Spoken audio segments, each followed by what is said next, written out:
Yo fui muy amigo de Martelly, fuimos amigos de Preval también. Preval le dijo al comandante Chávez delante de mí, yo era canciller: Chávez, ayúdame a formar un ejército, porque Estados Unidos le prohibía a Haití tener ejército. ¿Ustedes sabían eso? Estados Unidos le prohibía a Haití y lo amenazaba que si trataba de construir un ejército, derrocaba el gobierno que quisiera construir un ejército. Sancionaba a Haití.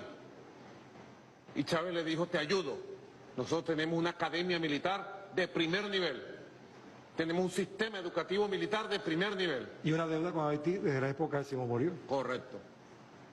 Un día Preval le dijo: Chávez, ¿te acuerdas que te dije que me ayudaras a construir un ejército?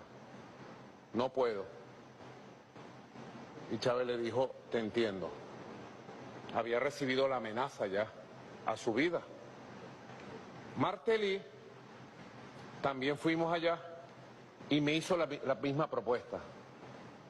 Me dijo: Nicolás, ayúdame a construir un ejército. Inclusive empezamos a trabajar cuántos hombres entrenar, de qué manera.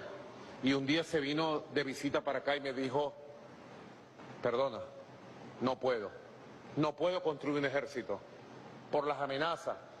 Ahora quieren meter un ejército extranjero en Haití también, en una crisis casi insalvable. Pero no han querido que Haití tenga gobierno, estabilidad. ¿Tú sabes por qué? Porque en Haití nació la libertad de América. Es un pueblo rebelde, es un pueblo en esencia revolucionario. Y además, ¿de dónde venían las armas? De Estados Unidos. Tienen 4 años denunciando que todas las armas venían legalmente de Estados Unidos.